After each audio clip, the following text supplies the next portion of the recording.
Radio Rahim here with Peter, Kid Chocolate Quillin. This is the battle for Brooklyn. But you look like you're ready for the battle for Wall Street, man. This is a beautiful suit that you have on. You're a former world champion, undefeated. Talk to me about what it's like to get another bite at that apple and maybe put that strap back around your waist. Well, first of all, anytime I get to interview with you is like always the best. I love what you're doing, man. I love you, man, personally.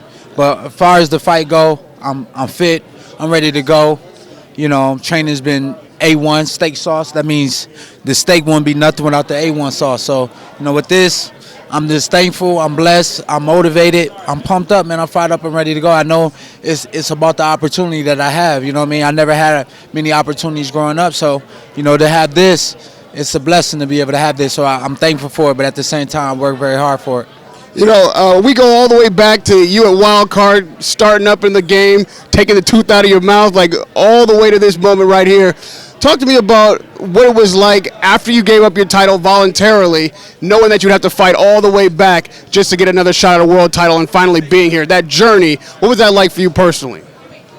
It was hard, man. You had to really accept who really is down for you, who your friends, you know, through that situation. I've learned a lot of things in life. I grew up to be a young man. You know, I'm 32 years old, you know what I mean? So sometimes, you know, people make bad decisions for themselves, and it costs them at the end.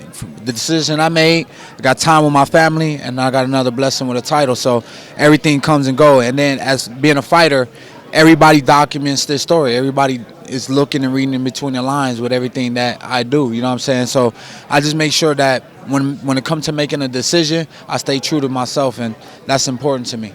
You're a gentleman. You were up here. You showed grace and class, but you're also an animal. That's self-described. So when you get in that ring, when you look across at somebody you consider a friend, how do you flip that switch? Where does Peter Quillin go mentally to become that animal status when that bell rings? Well, you know, if I ever went to the super middleweight, I would never fight Andre Ward. He's a personal friend, a spiritual brother to me. Andre Darrell or the Darrell brothers, friends to me. I don't want to ever do any harm to them. You know, any Cuban that's here fighting for opportunities, I won't never fight a Cuban.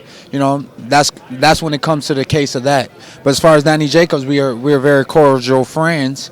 But when I step in the ring with him, I'm trying to bring harm his way, and he's trying to do the same to me. So how much can you consider us friends if we're willing to do that? And it shouldn't be no estimate or no dollar amount that could put a friendship to side to be able to make some money and provide for our family. There's other opportunities out there. So I look at it, he didn't come to my kid's birthday.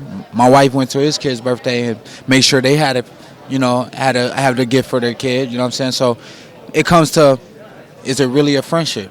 And for me, it's a business friendship. It's a, hey, how you doing, Danny? That's what kind of friendship it is. Before I let you go, let's talk technically about what's going to happen in the ring when the gloves are on.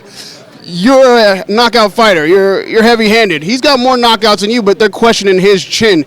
Do you believe your power is superior to his, and is that part of the fundamental game plan going inside? Man, you know, like a lot of people want you to say, yeah, my game plan is this, my game plan is that. I just know how to fight. I get up in there and I'm smart. And it's a lot of things that your corner may tell you that may not work. As a fighter, you got to learn what you could do in that ring. So I only can win one round at a time, one fight at a time. So that's how I treat it. Every minute counts, every second counts, every round counts. So when I go in there, I'm learning everything about Danny right in that moment. You know what I'm saying? So, you ever see somebody make a bad decision in a moment and cost them their whole career? Like Bill Cosby, for instance, right? 1 second, one bad decision cost him his whole career, everything he worked good for. It's the same with fighting.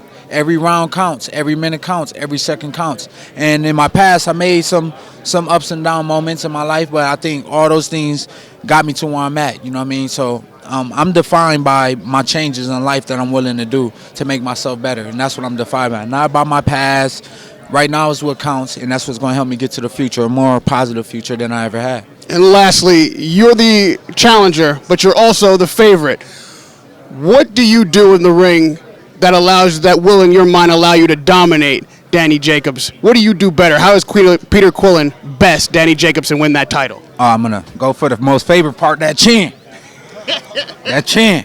So that's going to be my favorite place to go on Danny, you know what I'm saying? But majority and everything, I could say all these things, and some things can go wrong for me. So I think all around I have to just remain and continue to be humble, 'cause that's the way I am. It's my character. So I want to stay true to myself. So I want to just tell y'all that, I may be a favorite in what the people label me as, but I think Danny fighting with a cancer story give him just as equal chance to win as I do, fighting from struggling, being poor, being homeless, telling your kids don't break in people's houses because it's not going to get you a future. So, we both fight for a strong reason to be able to be a winner. So, I'm very thankful that this time came. If it's one thing you can use in life, it says, let go of the fear and fall into the faith. And that's what I'm living by.